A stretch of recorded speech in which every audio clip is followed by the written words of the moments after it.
Hi friends, welcome back to my channel golden cake by Affy with recipes. ಇವತ್ತಿನ ವಿಡಿಯೋದಲ್ಲಿ special ಆಗಿರುವ ಎಲ್ಲರಿಗೂ ತುಂಬ ಇಷ್ಟವಾಗುವಂತಹ ತುಂಬ ಟೇಸ್ಟಿ ಕೂಡ ಆಗಿರುವ ಚಿಕನ್ ಮೋಮೋಸ್ ಹೇಗೆ ಮಾಡೋದು ಅಂತ ತೋರಿಸ್ಕೊಡ್ತಾ ಇದ್ದೀನಿ. ಮತ್ತು ಇದರಲ್ಲಿ ತುಂಬ ಟಿಪ್ಸ್ ಎಲ್ಲ ಹೇಳ್ತಾ ಇದ್ದೀನಿ. ಡೀಟೇಲ್ಸ್ ಏನು ಮಿಸ್ ಆಗದೆ ಇರಲಿ ಅಂತ ಎಲ್ಲಾನು ಸ್ಕಿಪ್ ಮಾಡದೆ ನೋಡಿ. ಹಾಗೆ ಈ ವಿಡಿಯೋವನ್ನು ಲೈಕ್ ಮಾಡದೇ ಇರುವವರು ಹಾಗೂ ಸಬ್ಸ್ಕ್ರೈಬ್ ಮಾಡದೇ ಇರುವವರು ಸಬ್ಸ್ಕ್ರೈಬ್ ಮಾಡಿ ಅಂತ ಹೇಳ್ತಾ ನಾವು ರೆಸಿಪಿಗೆ ಹೋಗುವ. ತುಂಬ ಕಡಿಮೆ ವೆಚ್ಚದಲ್ಲಿ ತುಂಬಾನೇ ಈಸಿಯಾಗಿ ಮಾಡುವಂತಹ ರೆಸಿಪಿ ಮೋಮೋಸ್ ಅಂತ ಹೇಳ್ಬೋದು. ಹಾಗೆ ಒಂದು ಬೌಲಲ್ಲಿ 2 ಕಪ್ ಆಗುವಷ್ಟು ಮೈದಾವನ್ನು ತಗೋಬೇಕು. ಇಲ್ಲಿ ನಾನು 250 ಗ್ರಾಮ್ ಹಿಡಿಯುವ ಒಂದು ಕಪ್ಪಲ್ಲಿ 2 ಕಪ್ ಅಷ್ಟು ಮೈದಾವನ್ನು ತಗೊಂಡಿದ್ದೀನಿ. ಇನ್ನು ಸ್ವಲ್ಪ ರುಚಿಗೆ ತಕ್ಕಷ್ಟು ಉಪ್ಪನ್ನು ಹಾಕೋಬೇಕು. ನಂತರ ಇದಕ್ಕೆ ಸ್ವಲ್ಪ ನೀರನ್ನು ಸೇರಿಸ್ಕೊಂಡು ಚೆನ್ನಾಗಿ ಮಿಕ್ಸ್ ಮಾಡ್ಕೋಬೇಕು. ನಾವಿಲ್ಲಿ ಫಸ್ಟ್ ಕೋಟಿಂಗ್ ಬೇಕಾಗಿ ಈ ಮೈದಾವನ್ನು ತಗೊಂಡಿರೋದು.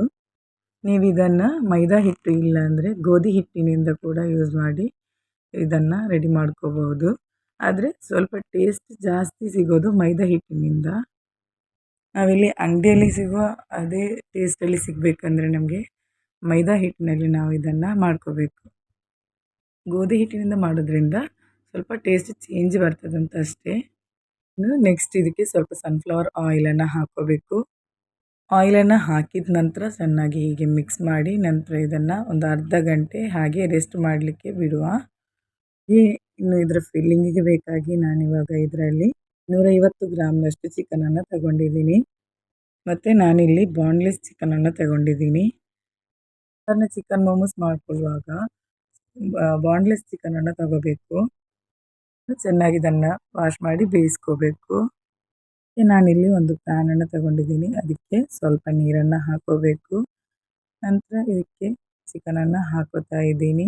ಇದು ಚಿಕನ್ ಆಗಿರೋದ್ರಿಂದ ನಾನು ಸ್ವಲ್ಪನೇ ನೀರು ಹಾಕಿದ್ದೀನಿ. ಇನ್ನು ಇದಕ್ಕೆ ಸ್ವಲ್ಪ ಉಪ್ಪನ್ನು ಸೇರಿಸ್ಕೋಬೇಕು. ನಂತರ ಸ್ವಲ್ಪ ಅರಶಿನ ಹುಡಿಯನ್ನು ಸೇರಿಸ್ಕೊಂಡು ಚೆನ್ನಾಗಿ ಬೇಯಿಸ್ಕೋಬೇಕು. ಇನ್ನೊಂದು 10 ನಿಮಿಷ ಬೇಕಾಗ್ಬೋದು ಬೆಂದು ಸಿಗಲಿಕ್ಕೆ. ಅಷ್ಟರಲ್ಲಿ ನಾವು ಮೋಮೋಸಿನ ಜೊತೆಗೆ ಸರ್ವ್ ಮಾಡಲಿಕ್ಕೆ ಬೇಕಾದಂಥ ಒಂದು ಸಾಸನ್ನು ರೆಡಿ ಮಾಡುವ. ಇಲ್ಲಿ ನಾನು ಸಾಸನ್ನು ರೆಡಿ ಮಾಡ್ಕೊಳ್ಳಿಕ್ಕೆ 10ರಿಂದ 15 ಮೆಣಸನ್ನು ತಗೊಂಡಿದ್ದೀನಿ. ನಂತರ ಟೊಮ್ಯಾಟೋವನ್ನು ತಗೊಂಡಿದ್ದೀನಿ. ಒಂದು ಮೀಡಿಯಮ್ ಸೈಜ್ 3 ಟೊಮ್ಯಾಟೋವನ್ನು ತಗೋಬೇಕು. ಈ ಥರ ಒಂದು ಟೊಮ್ಯಾಟೋವನ್ನು 4 ಪೀಸ್ ಥರ ಕಟ್ ಮಾಡಿ ಇಟ್ಕೊಂಡಿದ್ದೀನಿ. ನಾನು ಸ್ವಲ್ಪ ನೀರನ್ನು ಬಿಸಿಯಾಗಲಿಕ್ಕೆ ಇಟ್ಟಿದ್ದೆ. ಅದು ಕುದೀತಾ ಇರುವಾಗ ಈ ಮೆಣಸು ಹಾಗೂ ಟೊಮ್ಯಾಟೋವನ್ನು ಹಾಕ್ಕೊಂಡು ಚೆನ್ನಾಗಿ ಬೇಯಿಸ್ಕೊತಾ ಇದ್ದೀನಿ. ಖಾರ ಏನಾದರೂ ಸ್ವಲ್ಪ ಕಡಿಮೆ ಬೇಕಿದ್ದರೆ ಇದರಲ್ಲಿ ಸ್ವಲ್ಪ ಮಾತ್ರ ಮೆಣಸನ್ನು ತಗೋಬೇಕು. ಇದು ನಮ್ಮ ಒಂದು ಟೇಸ್ಟನ್ನು ನೋಡಿ ಈ ಮೆಣಸನ್ನು ಸೇರಿಸ್ಕೋಬೇಕಾಗುತ್ತೆ. ಇನ್ನು ಇದನ್ನು ಒಂದು 10 ನಿಮಿಷ ಬೇಯಿಸ್ಕೊಳ್ಬೇಕಾಗುತ್ತೆ. ಹಾಗೆ ನೋಡಿ ಟೊಮ್ಯಾಟೊ ಈ ರೀತಿಯಲ್ಲಿ ಬೇಯಿಸಿದ ನಂತರ ನಾವು ಫ್ಲೇಮನ್ನು ಆಫ್ ಮಾಡ್ಕೋಬೇಕು. ಇನ್ನು ಇದನ್ನು ಅದರಲ್ಲಿರೋ ನೀರನ್ನೆಲ್ಲ ಸಪ್ರೇಟ್ ಮಾಡಿಕೊಂಡು ಇದನ್ನು ತಗೋಬೇಕಾಗುತ್ತೆ.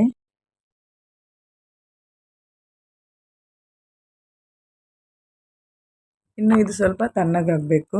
ತಣ್ಣಗಾದ ನಂತರ ಒಂದು ಮಿಕ್ಸಿಯ ಸಣ್ಣ ಜಾರಿನಲ್ಲಿ ಹಾಕೋಬೇಕು. ಟೊಮ್ಯಾಟೊ ಹಾಕುವಾಗ ಟೊಮ್ಯಾಟೊ ಸಿಪ್ಪೆಯನ್ನು ತೆಗೆದು ಹಾಕೋಬೇಕು. ನಾವು ಇದನ್ನೆಲ್ಲ ಹಾಕಿದ ನಂತರ ಚೆನ್ನಾಗಿ ಇದನ್ನು ರುಬ್ಕೊಳ್ಬೇಕು. ತುಂಬ ಚೆನ್ನಾಗಿ ಸಣ್ಣದಾಗಿ ರುಬ್ಕೊಳ್ಬೇಕು. ನೋಡಿ ನಾನು ಇದನ್ನು ಸಣ್ಣದಾಗಿ ರುಬ್ಕೊಂಡಿದ್ದೀನಿ. ಇನ್ನು ಒಂದು ಪ್ಯಾನಿಗೆ 1 ಟೇಬಲ್ ಸ್ಪೂನ್ ಆಗುವಷ್ಟು ಆಯಿಲನ್ನು ಹಾಕೋಬೇಕು. ನೆಕ್ಸ್ಟ್ ಇದಕ್ಕೆ 1.5 ಟೇಬಲ್ ಸ್ಪೂನ್ ಆಗುವಷ್ಟು ಬೆಳ್ಳುಳ್ಳಿಯನ್ನು ಹಾಕುತ್ತಾ ಇದ್ದೀನಿ. ಸಣ್ಣದಾಗಿ ಕಟ್ ಮಾಡ್ಕೊಂಡಿರೋ ಬೆಳ್ಳುಳ್ಳಿ ಹಾಗೂ 1.5 ಟೇಬಲ್ ಸ್ಪೂನ್ ಅಷ್ಟು ಶುಂಠಿಯನ್ನು ಹಾಕೋಬೇಕು. ಎರಡನ್ನು ಸೇರಿಸ್ಕೊಂಡು ಒಳ್ಳೆ ರೀತಿಯಲ್ಲಿ ಮಿಕ್ಸ್ ಮಾಡ್ಕೋಬೇಕು. ಇನ್ನು ಇದಕ್ಕೆ ನಾವು 1 ಟೀ ಸ್ಪೂನ್ ಅಷ್ಟು ಸೋಯಾ ಸಾಸನ್ನು ಹಾಕಬೇಕು. ಇದನ್ನು ಕೂಡ ಚೆನ್ನಾಗಿ ಮಿಕ್ಸ್ ಮಾಡ್ಕೋಬೇಕು. ಸೋಯಾ ಸಾಸ್ ಮಿಕ್ಸ್ ಮಾಡ್ಕೊಂಡ ನಂತರ ಈ ಒಂದು ಟೊಮ್ಯಾಟೊ ರುಬ್ಕೊಂಡಿದ್ದನ್ನು ಇದಕ್ಕೆ ಹಾಕ್ಕೊಂಡು ಒಳ್ಳೆ ರೀತಿಯಲ್ಲಿ ಇದನ್ನು ಮಿಕ್ಸ್ ಮಾಡ್ಕೋಬೇಕಾಗುತ್ತೆ. ಮತ್ತು ನಾವು ಇದನ್ನು ಮೀಡಿಯಮ್ ಫ್ಲೇಮಲ್ಲಿ ಇಟ್ಕೋಬೇಕು. ಮತ್ತು ಇದನ್ನು ನಾವು ಮಿಕ್ಸ್ ಮಾಡಿದ ನಂತರ ಇದಕ್ಕೆ ರುಚಿಗೆ ತಕ್ಕಷ್ಟು ಉಪ್ಪನ್ನು ಹಾಕೋಬೇಕು. ನಂತರ 1/4 ಟೀ ಸ್ಪೂನ್ ಸಕ್ಕರೆಯನ್ನು ಕೂಡ ಹಾಕೋಬೇಕು. ಇಲ್ಲಿ ನೀವು ಸಕ್ಕರೆ ಹಾಕೋದ್ರ ಬದಲು ಟೊಮ್ಯಾಟೊ ಸಾಸನ್ನು ಕೂಡ ಹಾಕ್ಕೊಳ್ಬೋದು. ಇದು 2 ಹಾಕಿದ ನಂತರ 1 ಟೀ ಸ್ಪೂನ್ ಆಗುವಷ್ಟು ವಿನಿಗರನ್ನು ಸೇರಿಸ್ತಾ ಇದ್ದೀನಿ. ನಿಮ್ಮ ಹತ್ರ ವಿನಿಗರ್ ಇಲ್ಲ ಅಂದರೆ ನೀವು ಸ್ವಲ್ಪ ಲಿಂಬೆ ರಸ ಇದ್ದರೆ ಲಿಂಬೆ ರಸವನ್ನು ಹಾಕ್ಕೊಂಡ್ರೂ ಸಹ ಆಗ್ತದೆ. ಇನ್ನು ಇದನ್ನೆಲ್ಲ 4ರಿಂದ 5 ನಿಮಿಷ ಮೀಡಿಯಮ್ ಫ್ಲೇಮಲ್ಲಿ ಇಟ್ಕೊಂಡು ಮಿಕ್ಸ್ ಮಾಡ್ಕೋಬೇಕು. ಚಿಕನ್ ಮೋಮೋಸಿಗೆ ಸರ್ವ್ ಮಾಡುವಂತಹ ಸಾಸ್ ಇಲ್ಲಿ ರೆಡಿಯಾಗಿದೆ. ಇನ್ನು ಇದು ನಾವು ಫಸ್ಟಿಗೆ ಬೇಯಿಸಿದಂತಹ ಚಿಕನ್. ಈ ಒಂದು ಚಿಕನನ್ನು ನಾವು ಮಿಕ್ಸಿ ಜಾರಿಗೆ ಹಾಕ್ತಾ ಇದ್ದೀನಿ. ಎಲ್ಲ ಮಿಕ್ಸಿಗೆ ಹಾಕಿ ಸಣ್ಣದಾಗಿ ಪುಡಿ ಮಾಡ್ಕೊಳ್ತಾ ಇದ್ದೀನಿ. ಮತ್ತೆ ಈ ಬೇಯಿಸಿದ ಚಿಕನನ್ನು ಈ ರೀತಿ ಸಣ್ಣದಾಗಿ ಹುಡಿ ಮಾಡ್ಕೋಬೇಕು. ನಾನಿಲ್ಲಿ ಈ ರೀತಿ ಚಿಕನನ್ನು ಹುಡಿ ಮಾಡ್ಕೊಂಡಿದ್ದೀನಿ. ಇದಕ್ಕೆ ಫಸ್ಟಿಗೆ ಕೊತ್ತಂಬರಿ ಸೊಪ್ಪನ್ನು ಹಾಕ್ತಾ ಇದ್ದೀನಿ. ನಂತರ 1.5 ಟೇಬಲ್ ಸ್ಪೂನ್ ಆಗುವಷ್ಟು ಶುಂಠಿ ಬೆಳ್ಳುಳ್ಳಿ ಪೇಸ್ಟನ್ನು ಹಾಕ್ತಾ ಇದ್ದೀನಿ. ನಂತರ ಅರ್ಧ ಈರುಳ್ಳಿಯನ್ನು ಕಟ್ ಮಾಡಿ ಈ ರೀತಿ ಸಣ್ಣದಾಗಿ ಕಟ್ ಮಾಡಿ ಹಾಕ್ತಾ ಇದ್ದೀನಿ. ನೆಕ್ಸ್ಟ್ ಇದಕ್ಕೆ ಸಣ್ಣದಾಗಿ ಕಟ್ ಮಾಡ್ಕೊಂಡಿರೋ ಕಾಯಿ ಮೆಣಸನ್ನು ಹಾಕ್ತಾ ಇದ್ದೀನಿ. ಇದನ್ನು ಕೂಡ ಅಷ್ಟೇ ತುಂಬ ಚಿಕ್ಕದಾಗಿ ಕಟ್ ಮಾಡ್ಕೊಂಡಿದ್ದೀನಿ. ಇದಕ್ಕೆ ಈರುಳ್ಳಿ, ಕಾಯಿ ಮೆಣಸು ಏನನ್ನಂತೂ ಹಾಕುವಾಗ ಸಣ್ಣದಾಗಿ ಕಟ್ ಮಾಡ್ಕೋಬೇಕಾಗುತ್ತೆ. ಇನ್ನು ಇದಕ್ಕೆ ಸ್ವಲ್ಪ ರುಚಿಗೆ ತಕ್ಕಷ್ಟು ಉಪ್ಪನ್ನು ಹಾಕಿದ್ದೀನಿ. ಇದಕ್ಕೆ ನಾನು 1.5 ಸ್ಪೂನ್ ಆಗುವಷ್ಟು ಪೆಪ್ಪರ್ ಪೌಡರನ್ನು ಹಾಕ್ತಾ ಇದ್ದೀನಿ. ಇದರಲ್ಲಿ ಚಿಲ್ಲಿ ಪೌಡರನ್ನು ಸೇರಿಸ್ತಾ ಇಲ್ಲ, ಪೆಪ್ಪರ್ ಪೌಡರನ್ನು ಸ್ವಲ್ಪ ಜಾಸ್ತಿ ಆ್ಯಡ್ ಮಾಡ್ತಾ ಇದ್ದೀನಿ. ಲಾಸ್ಟಿಗೆ ನಾನು ಸ್ವಲ್ಪ 1 ಸ್ಪೂನಷ್ಟು ಎಣ್ಣೆಯನ್ನು ಹಾಕಿ ಇದನ್ನು ಚೆನ್ನಾಗಿ ಮಿಕ್ಸ್ ಮಾಡ್ಕೋಬೇಕು. ನೋಡಿ, ಚಿಕನ್ ಮೋಮೋಸ್ಗೆ ಬೇಕಾಗಿರುವ ಫಿಲ್ಲಿಂಗ್ ಈಗ ರೆಡಿಯಾಗಿದೆ. ಇನ್ನು ರೆಸ್ಟ್ ಮಾಡಿಟ್ಟಿರೋ ಹಿಟ್ಟು ಒಳ್ಳೆ ರೀತಿಯಲ್ಲಿ ಬಂದಿದೆ. ಹಿಟ್ಟನ್ನು ನಾನು ಈ ರೀತಿ ಚೆನ್ನಾಗಿ ನಾದ್ಕೊಂಡು ನಂತರ ಬಾಲ್ಗಳ ರೀತಿ ಮಾಡಿಟ್ಕೊಳ್ತಾ ಇದ್ದೀನಿ. ಇದನ್ನು ಒಂದು 6 ಬಾಲ್ಗಳನ್ನಾಗಿ ಮಾಡಿಟ್ಕೊಂಡಿದ್ದೀನಿ. ಹಿಟ್ಟನ್ನು ಕಲಿಸ್ಕೊಳ್ಳುವಾಗ ನಾರ್ಮಲಾಗಿ ನೀವು ಚಪಾತಿ ಹಿಟ್ಟನ್ನು ಹೇಗೆ ಕಲಿಸ್ಕೊತೀರೋ ಅದೇ ರೀತಿ ಮೈದಾ ಹಿಟ್ಟನ್ನು ಕಲಿಸ್ಕೋಬೇಕು. ಆದರೆ ಸ್ವಲ್ಪ ಮೈದಾ ಹಿಟ್ಟನ್ನು ಸ್ವಲ್ಪ ಸಾಫ್ಟಾಗಿ ಅಲ್ಲ, ಸ್ವಲ್ಪ ಗಟ್ಟಿ ಇದ್ದರೆ ಪರವಾಗಿಲ್ಲ, ಚಪಾತಿಗೆ ಕಲಿಸ್ಕೋ ರೀತಿ ಕಲಿಸ್ಕೊಂಡ್ರೆ ಆಯಿತು. ಸ್ವಲ್ಪ ಸಾಫ್ಟಾಗಿ ಕಲಿಸ್ಕೊಂಡ್ರೆ ಕೈಗೆಲ್ಲ ಅಂಟಿಕೊಳ್ತದೆ. ಅದಕ್ಕೋಸ್ಕರ ಸ್ವಲ್ಪ ಗಟ್ಟಿಯಾಗಿ ಕಲಿಸ್ಕೋಬೇಕು. ಆವಾಗ ನಮಗೆ ಈ ಥರ ಚೆನ್ನಾಗಿ ಅಂಟ್ಕೊಳ್ದೆ ಕೈಗೆ ಈ ಥರ ಉಂಡೆಗಳನ್ನಾಗಿ ಮಾಡ್ಕೊಳ್ಬೋದು. ಮತ್ತು ಈ ಬಾಲ್ಗಳನ್ನೆಲ್ಲ ಒಂದೊಂದನ್ನೇ ತೆಗೆದು ನಾನು ಈ ಥರ ಚಪಾತಿಗೆ ಲಟ್ಟಿಸ್ಕೊಳ್ತೀವಲ್ಲ ಆ ರೀತಿ ಚಪಾತಿ ರೋಲ್ ಥರ ಮಾಡ್ಕೊಳ್ಬೇಕು. ಮತ್ತು ಈ ಥರ ಒಂದು ಮುಚ್ಚಳವನ್ನು ತೆಗೆದು ಇದರಲ್ಲಿ ನಾನು ಕಟ್ ಮಾಡ್ಕೊತಾ ಇದ್ದೀನಿ. ನಮಗೆ ಒಂದು ರೌಂಡ್ ಶೇಪಲ್ಲಿ ಬರ್ತದೆ. ನೋಡಿ, ಈ ರೀತಿ ಕಟ್ ಮಾಡ್ಕೊಂಡು ಈ ಥರ ಬರಬೇಕು. ಈ ಥರ ಲಟ್ಟಿಸ್ಕೊಂಡ ನಂತರ ನಾನು ಇದಕ್ಕೆ ರೆಡಿ ಮಾಡ್ಕೊಂಡಿರೋ ಮಸಾಲೆಯನ್ನು ಹಾಕ್ತಾ ಇದ್ದೀನಿ. ಮತ್ತು ಈ ಮಸಾಲೆಯನ್ನೆಲ್ಲ ಹಾಕಿ ಇದನ್ನು ಫೋಲ್ಡ್ ಮಾಡ್ಕೋಬೇಕು. ಇಲ್ಲಿ ಯಾವ ಥರ ತೋರಿಸ್ತಾ ಇದ್ದೀನಿ ಆ ಥರನೇ ಫೋಲ್ಡನ್ನು ಮಾಡ್ಕೊಳ್ಬೇಕಾಗುತ್ತೆ. ನೋಡಿ, ಈ ಥರ ಫೋಲ್ಡ್ ಮಾಡಿಕೊಂಡು ಕವರ್ ಮಾಡಿಕೊಂಡ್ರೆ ಆಯಿತು. ಈ ಮೋಮೋಸಲ್ಲಿ ತುಂಬ ಡಿಸೈನ್ಗಳನ್ನು ಮಾಡ್ಕೊಳ್ಬಹುದು. ಇನ್ನೊಂದನ್ನು ಹಾಗೆಯೇ ಮಸಾಲವನ್ನು ಹಾಕಿ ರೆಡಿ ಮಾಡಿ ತೋರಿಸ್ತಾ ಇದ್ದೀನಿ. ಈ ಥರ ಫೋಲ್ಡ್ ಮಾಡ್ತಾ ಹೋದರೆ ಆಯಿತು. ನೀವು ಸ್ವಲ್ಪ ಎಡ್ಜಲ್ಲಿ ಸ್ವಲ್ಪ ತೆಳುವಾಗಿ ಲಟ್ಟಿಸ್ಕೋಬೇಕು. ಆವಾಗ ನಿಮಗೆ ಸ್ವಲ್ಪ ಈಸಿಯಾಗಿ ಅದು ಅಂಟಿಕೊಳ್ತದೆ.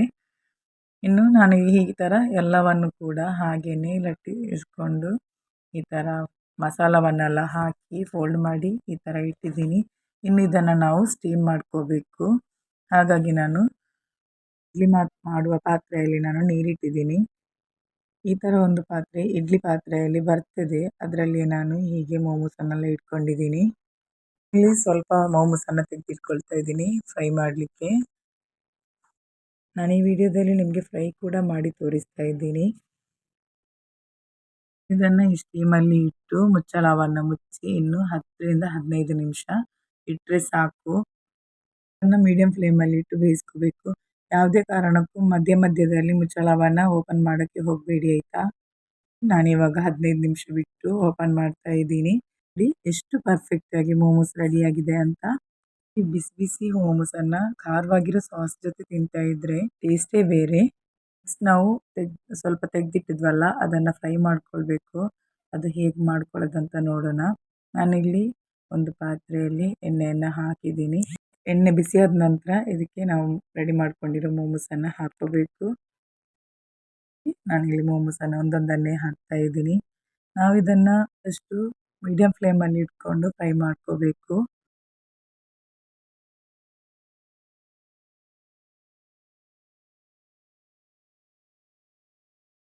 ಇವಾಗ ಸ್ವಲ್ಪ ಹೊತ್ತು ಬಿಟ್ಟು ನಾನು ಅದನ್ನು ಉಲ್ಟಾ ಹಾಕ್ತಾ ಇದ್ದೀನಿ.